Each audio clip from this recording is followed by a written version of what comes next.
Hello and welcome to today's session of the NAIEPP webinar series. My name is Oscar Brunzell and I am your host for this session. The title of today's session is The Changing Landscape of Conflict After World War II, Reflecting from Hands-on Experiences from 6 Decades. Today's guest is Hans Blix, the legendary Director General of the International Atomic Energy Agency, IAEA. We are excited and honored to have Dr. Hans Blix as our guest. And being a native Swede myself, as Dr. Blix, I've grown up with his presence, although I have never met him in person. In Sweden, Hans Blix is regarded as one of the most prominent Swedes on the international stage.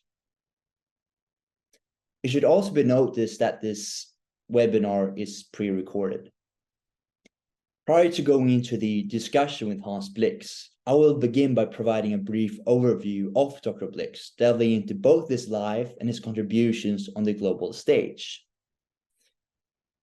Hans Blix was born and raised in Uppsala into a family with a strong academic background, with his father Gunnar Blix being a professor of medical and physiological chemistry and pro-rector at Uppsala University, and his mother Herta being a staff nurse. Hans was the youngest of 3 children, with his sister Kerstin and brother Magnus, 8 years, respectively 5 years older than himself. And Hans's grandfather was Magnus Blix, a professor of medical chemistry and rector of Lund University.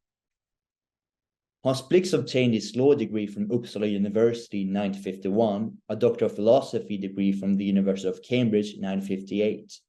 And his doctoral dissertation was titled Some Aspects of the Conclusion of Treaties. It was much expanded and published in 1961 as a book with the title Treaty Making Power. It was submitted as a doctoral dissertation at Stockholm University, where he earned his Doctor of Laws and became a docent in international law in 1960.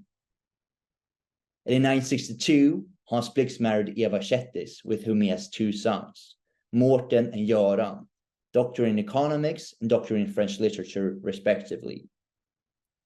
Hans Blix and his wife live in Stockholm, and his wife Eva is a former ambassador in charge of Arctic and Antarctic issues in the Swedish Foreign Ministry. Regarding his career, Hans Blix occupied prominent positions in both the domestic Swedish political landscape and on the international stage. He worked at the Swedish Ministry of Foreign Affairs from 1962, serving as advisor on international law and becoming in 1976 Under-Secretary of State in charge of development cooperation. Between 1978 and 1979, he served as Sweden's Minister for Foreign Affairs. And in 1980, he led one of the 3 options, Proposal 2, in Sweden's nuclear power referendum. And in 1981, Hans Blix became the Director General of the International Atomic Energy Agency, IAEA, a position he held for 16 years until 1997. And his tenure at IAEA was marked by a series of historic and exciting developments in the field of nuclear diplomacy and non-proliferation. It is generally considered that Hans Blix's tireless efforts in promoting the peaceful use of nuclear technology while preventing its misuse for military purposes left a lasting legacy in the global nuclear landscape. And after having been in retirement for 3 years, Hans Blix was chosen in 2000 as the chairman of the United Nations Monitoring, Verification and Inspection Commission, MOVIC, responsible for inspecting and eradicating Iraq's weapons of mass destruction. Hans Blix has published many books and articles on topics of international law, disarmament, and nuclear safety. And in November this year, 2023, Hans Blix is releasing a new book titled A Farewell to Wars, The Growing Restraints on the Interstate Use of Force. In the book, Dr. Blix examines post-World War II conflicts, identifying emerging restraints on the use of force driven by concerns about nuclear war, economic interdependence, and UN Charter rules. His main thesis is that as states shift away from the previous patterns of war of territorial conquest, they increasingly employ economic and cyber means in competition for power, challenging the assumption that war is inevitable and suggesting a shift towards alternative methods of conflict. We'll return to Dr. Blix's newly released book later on in the interview. First, a warm welcome to Dr. Hans Blix. Dr. Blix, is this an accurate introduction about you and your deeds? And feel free to add any additional information. Well, the book that is coming out this month, I hope, is the result of some 10 years of brooding.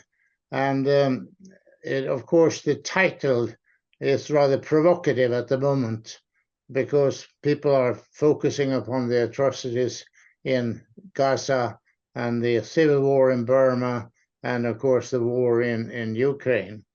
On the other hand, I think I'm getting provoked by those who say there have always been wars and there will always be wars, and they cite the Roman adage, if you want peace, prepare for war. I think that people have not considered that the world has changed very much since Roman times.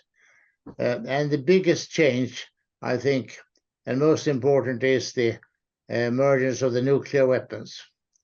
That's now 80 years ago, and there has been no use of nuclear weapons since then. And the awareness among the big powers of the danger of escalation and the getting into an Armageddon is scaring. When he even talks about a nuclear taboo, of course, one does not discount the risk of a war by error or by mistake, but it's clear that the nuclear weapon states, China, US, and Russia in particular, that they are aware that starting a real war in which they will be engaged, either directly or indirectly, is very dangerous. And this is a restraining factor. That's what I call that there are growing restraints on the use of force between states. It will not necessarily stop wars between Eritrea and Ethiopia, or between Congo and Rwanda. That may occur, but many conflicts, even in the Middle East, between neighbors, can be stopped by measures by the great powers. We see right now that the US is placing an aircraft carrier, one in the East Mediterranean and one in the Persian Gulf. And it is not because they are planning to attack. It is, I think, to deter from an attack and their fear of nuclear war. So the great powers are, I think, geared to avoiding direct conflicts and prevent conflicts that can develop into nuclear war. You can see it also in the Ukraine. People say that, yes, you have a war in Ukraine, you do, but you also have restraints, especially from the US side. I think one can feel that they are exercising some restraint in order to prevent it growing into a real war. The Russians are less inhibited in sort of drumming up and talking about their nuclear weapons, and I think that's irresponsible, it's dangerous, but nevertheless they are very much aware of the danger, and they would not like to get into nuclear war. So the nuclear weapons is one factor, paradoxically, that it scares big powers from war. But the other factors are also, there have been big changes since Roman times. We have in the League of Nations of the 1920s and the United Nations, you have a rule prohibiting the threat or use of force against the territorial integrity and the political independence of member states. Now that, of course, was not respected by the Russians and by the Hitler and by Mussolini in the 30s. But it's still a rule that has grown, and it has not been rescinded, has not been destroyed by their actions. So there is a legal development. If you go back to before the First World War, war was permissible. War was not prohibited by international law. That has changed with the League of Nations Covenant of 1920 and of the UN Charter of 1945. So there is a big development. Now, there's also the interdependence, the globalization that have made states much more dependent upon each other. And the public view of war has also changed. And that, I think, changed around 1914 with the depiction of the First World War. Before the First World War, war was regarded as something glorious, or something that place could use in order to gain more territory. But with the First World War, there was much more journalism, films, and reporters who reported that war was a gruesome slaughter, not a glorious fight. So that was a big change too. Then and nowadays that still is valid. Now, I'm not suggesting that competition between states, whether smaller states or bigger states, is disappearing. I think competition is built in our DNA, and it doesn't necessarily mean that always the stronger. It's the smartest who will. We learned that in the Bible when David won over Goliath, that is the smartest who gain. But the competition is inbuilt, and it will continue. Now, how will it be expressed? Well, I think we can see a greater use of economic pressures, of trade competition, and of cyber competition, and perhaps also by artificial intelligence. So these means will be used, and they are used. Biden said in his speech in Warsaw that he felt that the economic pressures were rivaling in importance with the kinetic, with the shooting war. So the trend that I identify, and it's not more than a trend, but it's an important trend, is away from shooting war and over to war by other means, notably economic and financial and cyber and perhaps other modern means. Thank you for that, Dr. Blix. I'm really looking forward to read your book. And in this session, our attention will be directed, apart from the exciting new book coming up now in November, towards the highlights of Dr. Blix's extensive and thrilling career, spanning from learning from a nuclear meltdown in Chernobyl to the search for weapons of mass destruction in Iraq. And again, it should be noticed that this webinar is pre-recorded. So let's begin with the discussion. Just a bit on your background, Dr. Blix. Both your father and your grandfather were well-known researchers and professors of medicine. You chose a different field to do a doctorate in, and also a choice of career in international law. And your elder son has a doctorate in economics, and the younger son has one in French literature. So, of course, your family has a very wide range of interests, competence, and success in different areas. The first question is just, how has this benefited you, and why? How come your choice to specialize in international law? Well, I can say I have been privileged in my life, and the academic background of my father and my grandfather was important. It wasn't very common for young men to do doctorates, specializing in international law, but it was not very far-fetched idea from a child that came from an academic background. It was also a natural area to choose. You see, I quit school, I graduated in 1946. That was the time of the end of the Second World War. And Sweden had been isolated from the world all through the war. And I had never been abroad. And the Europe lay in ruins, Hamburg and Bremen, Tokyo, and it was a horrible destruction, and the Holocaust had been there. So it was natural for a young man with some idealistic feeling to say, what can I spend my life on? And I thought, yes, I would find some ways of contributing somewhat to a more peaceful world. And it was also at the moment when the United Nations was started. So we saw that as very hopeful. We also saw the growing emancipation of the developing countries and the 0.5 program of the UN. So I decided that I would do something international. First, I thought of the foreign ministry, But then I had a friend of the family who said, well, but you are far too serious to spend your life at cocktail parties. Well, I think he was wrong, but I believed him at the time and said, no, I don't want to be in ordinary diplomacy. I'd specialize in public international law, because I thought that in order to have more peaceful relations, we need develop the international legal system, which is very different from the national legal system. And therefore, I specialized in public international law. And it was not such a small subject in Stockholm that I asked to come to Cambridge and studied there under one of the world's leading international lawyers, Sir Hersch Lauterbach, who later became a judge of the International Court of Justice.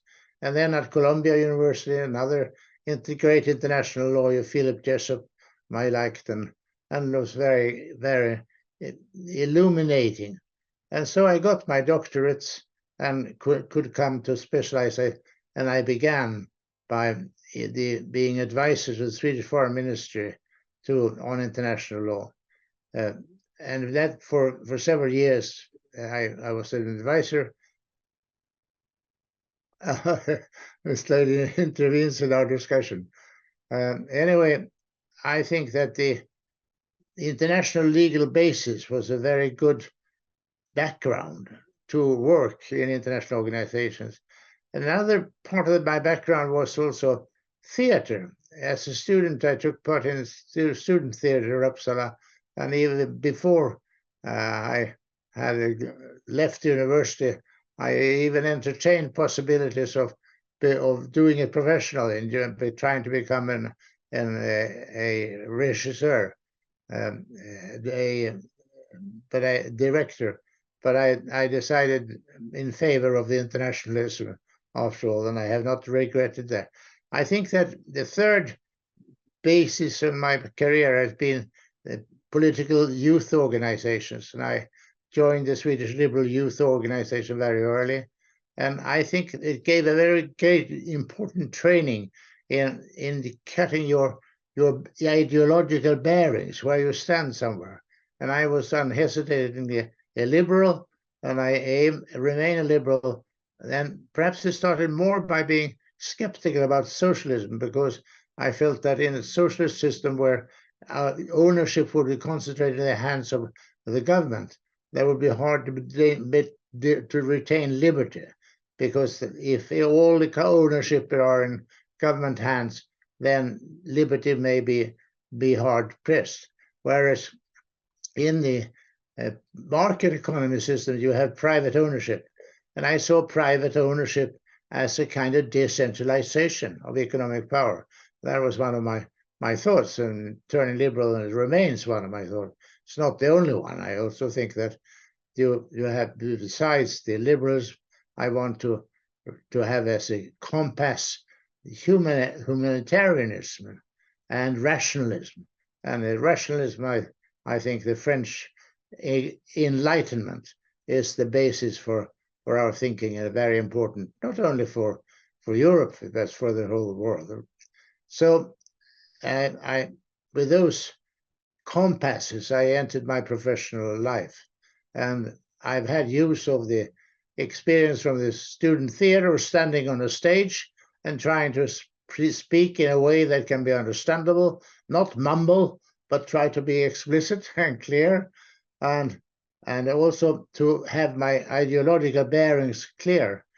Now, that of course means that I also have views on what I support and what I dislike in international relations, and that is valuable. You must have your bearings. At the same time, and I come to that, perhaps you ask another question, and that is the role of civil servant. The civil servant, of course, has a duty to look around, to be even-handed in its absorption of the fact. A government in Western Europe is consisting of political parties. They have their bearings, they have their ideology, and they fight each other. The civil servants of the governments, I think, are terribly important, because they provide the dossier of facts, and that should be as even-handed as possible. They should not be partisan. They should be impartial and correct. And this goes for civil servants of governments, but it's the same, and even more international civil servants. The UN, of the international IAEA that I directed for 16 years, that those who work there, they work for the world. They don't work for the United States or for China or for Russia.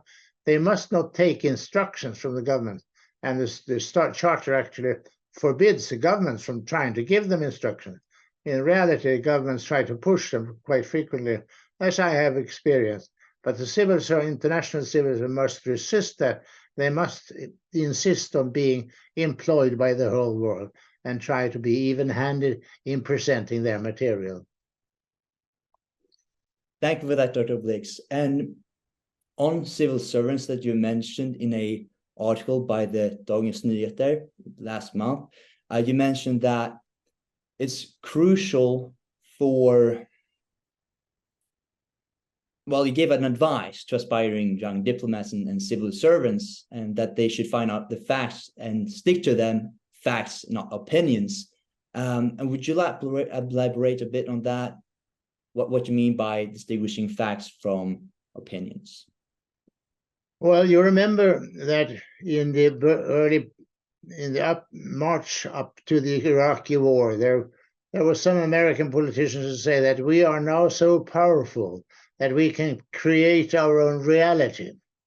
And you have had a period now when there's been a disdain for facts, that they create their own reality. Well, you can create your own media reality, but you cannot change the reality on the ground. Cheney, the American vice president, he was prophesying that the Iraqis would place flowers on the American tanks. Well, they didn't do that.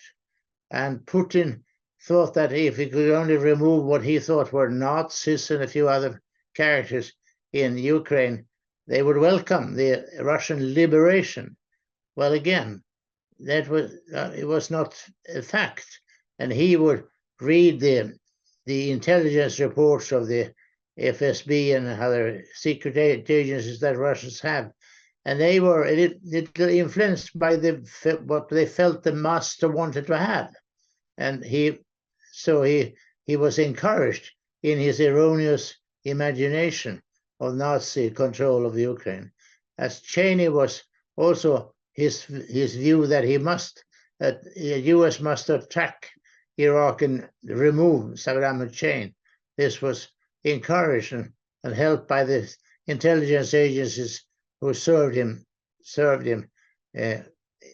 intelligence that was not really valid. I think that in both cases, Russia and the United States, there's a terrible debacle for intelligence, and that if Putin had realized what resistance there would be in Ukraine, I don't think he would have gone in. I think that it's also true to the Russian tradition of secret service organizations. The KGB, FSB, they are used to operating under the surface.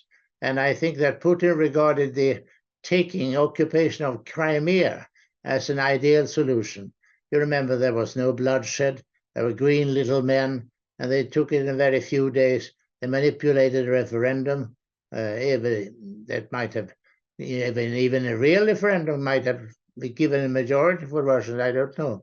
But anyway, it was a surreptitious, a way of getting Crimea, and very quick. And I think Putin's thought was that they could do the same with the Ukraine, that it would be at what he termed a technical military operation, a short run.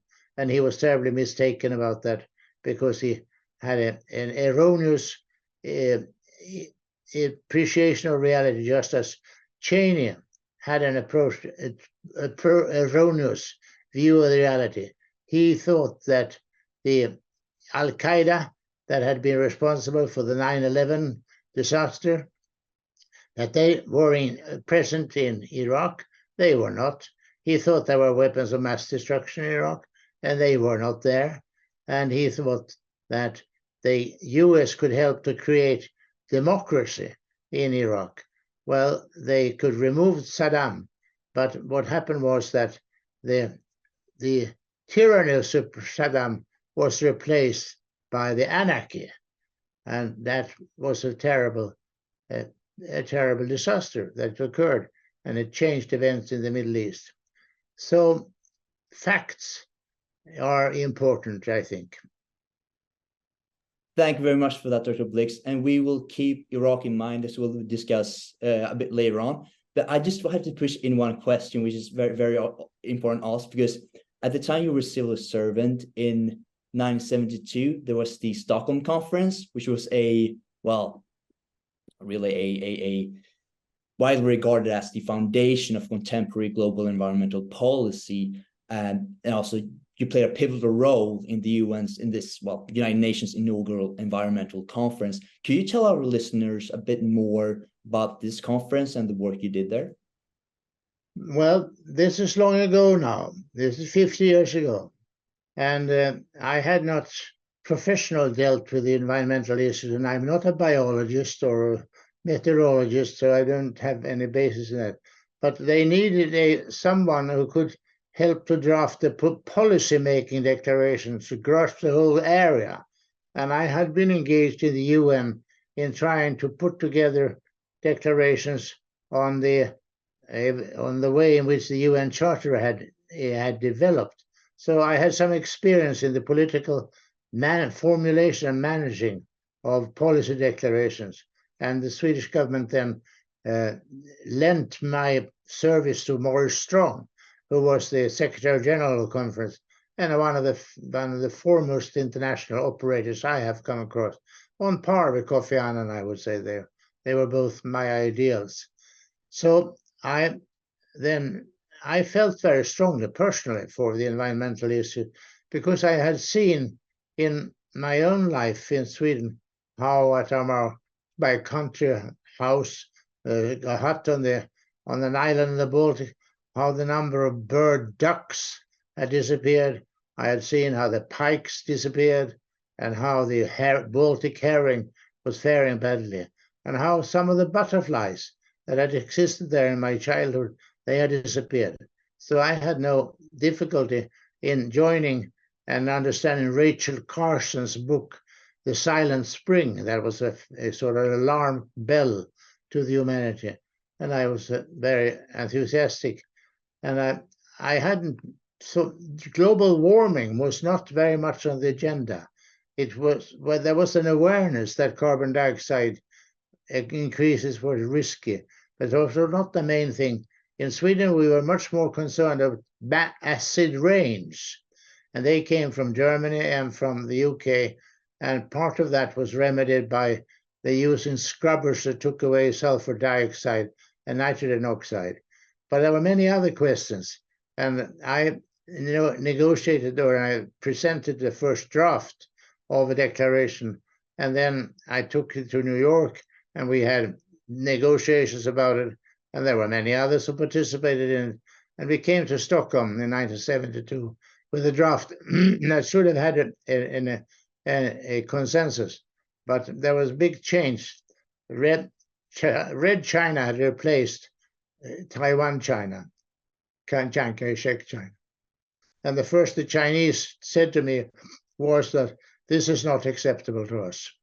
And secondly, Russia was not there because they protested against the absence of Eastern Germany.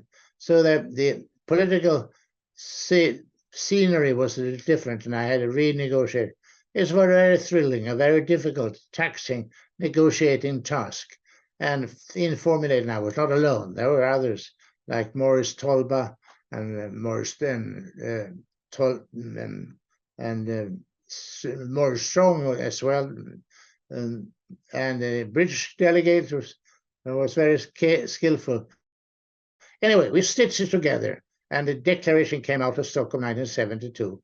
And I think that while some people may say this is not just political language and it is not binding and so forth, that's correct. But I think that policy declarations can have also a push to governments to act. It gives a direction. It gives not a precise orders, but directions. And I'm very glad.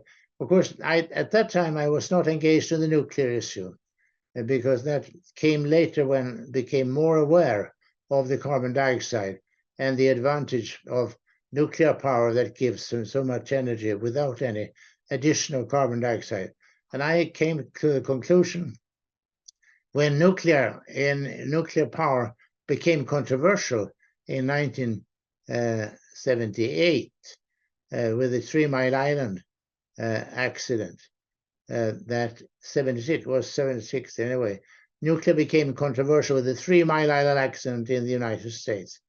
Then I became much aware of the nuclear possibility and risks also.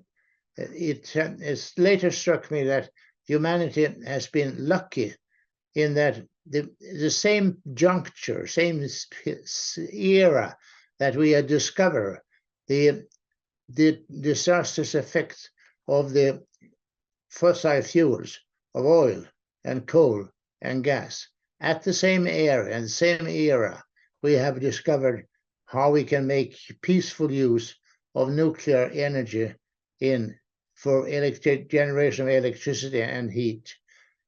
Not without some risks, I'm not saying that, but the risks are small and they are manageable. And we have not, Chernobyl accident is the only accident in which civilian nuclear power has resulted in the release of dangerous emissions. 3 Mile Island had no emissions at all.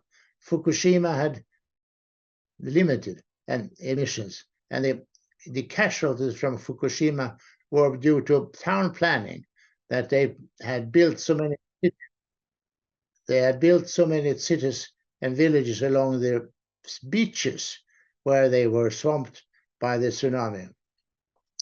So I see nuclear right now that we are really deeply concerned about the global warming and the carbon dioxide and the methane, that nuclear power is an important element, not the only one. I'm not against wind power and solar power, but I think that nuclear power should be accepted, and the way in which in my career at the IAEA, I worked for nuclear power was to constantly help to improve the safety of the operation and safety and taking care of the waste. Thanks for Dr. Blix. We will continue that path as you became the Director General of the IAEA in 1981. And but then we had the Fukushima that happened in 2011, and you were the Director General for the IAEA for almost 2 decades, which is incredible. I mean, incredible amount of time, and that the member states had trust in you as the Director General. My following question would also be, follow up on that, would be, what about Fukushima in 2011? Do we need even more severe safety standards? I mean, after your tenure as the Director General? Well, I remember that after the Chernobyl accident, an American Senator, Cochran, he coined an important expression. He said, an accident anywhere is an accident everywhere. And he was right. And we certainly experienced that after Chernobyl. And I cabled the Russians that, look, we have heard what's happened. How can we help you? And we did. And we were very much engaged in learning from the Chernobyl accident. And the Russians were also eager to learn from the Chernobyl accident. They still have the RBMK type reactors in St. Petersburg, but they have been remodeled. And they have in Kursk, I think, also have some. But they had learned from the Chernobyl accident. Fukushima, one might say that the Japanese company, TEPCO, had not learned enough. If they had the possibility of venting the overpressures, maybe that wouldn't have gone so badly as it did. But in any way, the Fukushima did not have the environmental consequences of emission of radioactivity. However, the states parties to the Nuclear Safety Convention got together after Fukushima to discuss what should, if anything, should be done to prevent any similar accident. And they drew some conclusions. So the world learned, and they issued some recommendations on having a double kind of cooling system. So there would be a residual cooling system, even if the electricity generators were stopped somehow. And that's been very costly in Sweden. This additional cooling system has been installed. So this was one and a very important lesson from the Fukushima. And there is also a very extensive system under which the experience of nuclear power plant operation is exchanged world over. There's an organization, the World Association of Nuclear Operators, WANO, and they constantly visit each other and they learn from each other. And the IAEA has also developed a system of services sending out teams at the invitation of government. It is not, and that was my decided view, that we should not be a sort of international supervisory bureaucracy, because governments don't like to be supervised by international officials. No, we organize a framework within which governments could cooperate to check each other and to give each other advice. This sort of peer review. And the IAEA, under my chairmanship, they arrange what we call OSAT teams, Operational Safety Review Teams. And they consisted of government-appointed experts who were sent from the US to Germany or from Japan to Japan, and they were internationally composed and would spend a week or so in examining a nuclear power plant and give advice, kind and friendly advice to improve the situation. So I think that we can now speak about a nuclear safety culture. And like aviation, it has to be constantly improved and constantly alert. There are dangers, there are risks, and they can be minimized. We all fly, although it happens that an airplane falls down. Nuclear has to be even safer. I remember once I came in Finland into a nuclear plant in Loviisa, and I remarked to the manager, I said, there was very clean here in this industrial establishment. So I said, it's clean like a hospital. He said, it must be much cleaner than in a hospital.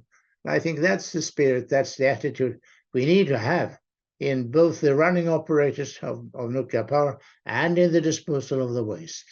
It is, we must remember on the waste issue that scares many people, that it is not the nuclear waste that the world is worrying about for climate.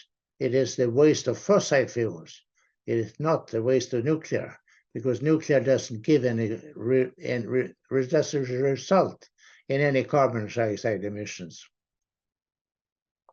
Excellent. Thank you, Dr. Blix. Continuing on your tenure at IAEA, so you looked at nuclear safeguards and safety, also nuclear proliferation in Iraq, and also the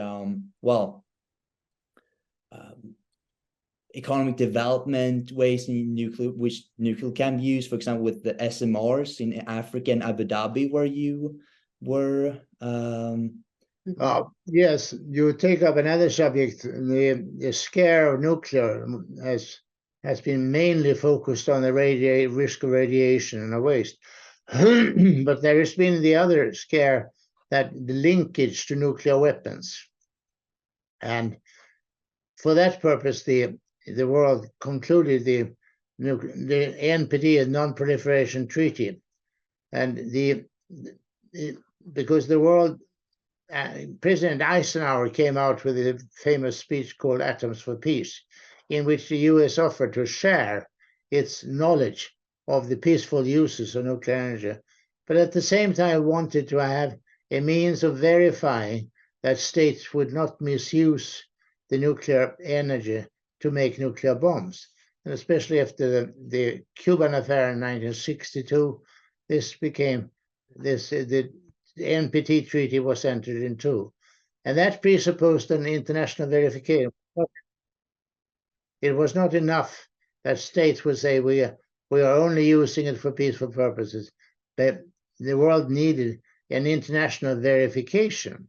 And that was how the so-called safeguard system was created, that we have international inspectors under the IAEA, and they go to countries and they examine the books and they examine the installations, and they conclude that no nuclear fissile material has been diverted for weapons purposes. Well, that was the beginning, and states were not used to having international inspectors, not very keen on having them either.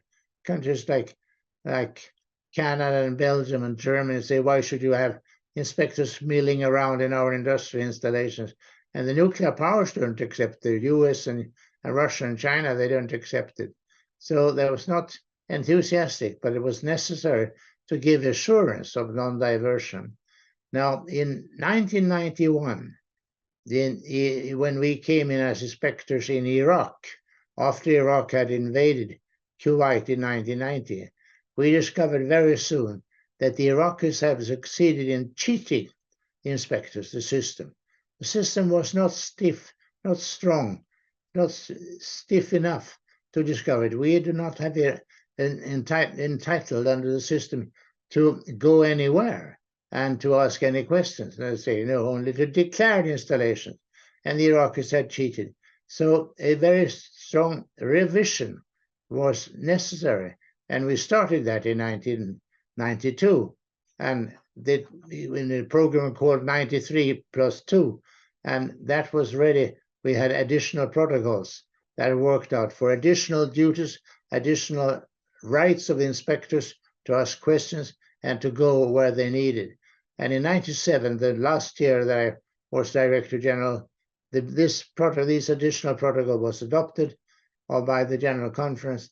And nowadays, most states have adopted, not all though, but most states have adopted. So we have today a far better system. Now, that doesn't mean that the risk of proliferation is totally gone. I mean, the how to make a enrichment and plutonium is so well known now that with much money and the political will, it can be done, but it can hardly be done be cheating in secret any longer. You have risk of proliferation. We have had North Korea that has acquired nuclear weapons, and there has been a concern about Iran now. And I think that for the present time, the Middle East is a danger zone, because we had an agreement reached in 2015 with Iran, between Iran on the one side and the permanent members of the Security Council of 5 and Germany and the European Union, which imposed a very stiff restriction on the nuclear energy program of Iran and very far-reaching in verification on the one hand. And in return, Iran was then to be freed from economic sanctions. Now, that was a very good solution, in my view, but President Trump simply discarded it and said, I don't care what Security Council has decided, I will impose sanctions. Since then, the Iranians have retaliated and said that if you do not remove sanctions, then we will return and enrich more uranium and perhaps do other things as well. And they have not. Biden has succeeded in bringing the US back to this nuclear deal that was reached in 2015. Now we hear that Saudi Arabia would like to build 10 nuclear reactors and also have the freedom to build enrichment plants. Now, if they enrich to 4%, they can enrich also to 90%. And if Saudi Arabia were to move towards nuclear weapons, I think it's a risk that Egypt, Turkey, perhaps also would go. So the risk of proliferation is not forgone, but it is not due to the peaceful nuclear power. I think at any country, North could with the energy and with money, they can develop nuclear weapons. North Korea does not have any significant peaceful nuclear power industry. They have nuclear weapons. Israel is another country that has nuclear weapons but does not have nuclear power. So I think that this is not an argument. The risk of proliferation is not an argument against nuclear power, but it's an argument for a verification. It is also an argument for the nuclear weapon state to move away from nuclear weapons. That's not what they're doing now. The US has not ratified a comprehensive test ban agreement, and the Russian Duma has said they might even withdraw from the nuclear test ban agreement. So the nuclear weapons risk is something where the nuclear weapon states must themselves move into a nuclear-free world, or at least, shall we say, to be realistic, a reduction in the number of nuclear weapons. Now, the START agreement that is still valid between the US and Russia only inflicts a limit on something like 1,500 weapons on each side. They could easily go down very much lower than that. And I think instead they are testing new types of nuclear weapons. And we need a period of détente. And I think that both the Russians and the Chinese and Americans realize that the conflict in Ukraine and risk of tension and conflict in the Far East about Taiwan and the Middle East integration, this will require a new opening towards détente. And perhaps one can begin to see some little glimpse of hope there. Now, I read today that the Chinese leader Xi is coming to California for a meeting of Asian and Pacific states, and that there is a determination to try to lower the temperature. I think that's high time. The world is spending at the present time $1.3 trillion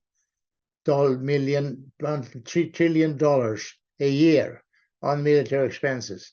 And this at a time when we do not have enough, by far, enough resources for changing the energy system of the world from the fossil fuel to non-carbon dioxide emission fuels.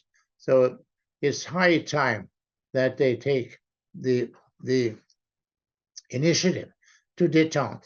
And disarmament, or this lowering the arms race, is one thing where they should see together, avoiding any risk of escalation to nuclear war. But there are other points where they are thinking more naturally together. I'm thinking of combating of pandemics, the COVID-19. That's certainly a subject on which China, Russia, and the United States are agreed. And the third area that is somewhat forgotten, overlooked, that is the combat of narcotics trade and criminality. Narcotics trade is like a cancer in the world today. And you have even countries that have succumbed to it and which are ruled by the narcotics gang. In Ecuador today, we can read about how they have been almost overtaken by it. In Central America, again, they say. And that will call for many strong united measures between Russia, China, United States, Europe, and all countries. I think that they ought to make appeals to people that consume or attempted to consume narcotics, that there will be no narcotics trade if there is not a market. And it's you, the consumers, that are in the market. Nancy Reagan once said, just say no. I think that not only presidents' wives, I think the presidents should everywhere, the governments everywhere, should say to their population, if you want to stop the narcotics cancer and the criminality that goes with it, then don't be tempted to take it. It's enough for them to have alcohol. That's big enough a problem. We cannot do away with it. But narcotics have not come that far. And I think that the citizens, you and I, we should exert our social pressure to stop the narcotics trade. So there is much to do, much in which the great powers could well cooperate. I think that a better regulated globalization could also be something that is a task before us, because the terms of trade are still, I think, favoring the rich countries, and we need a better balance between the rich and the poor. And that means a multilateral, a multipolar world. Thank you very much, Dr. Blix. I think that sums up this interview, and your book, A Farewell to Wars, very well too, of a more cooperative rather than polarized world order, what we should strive for. So with that said, thank you very much for this interview, Dr. Hans Blix. Take your time. Nice to talk to you. Thank you. You too. Thank you.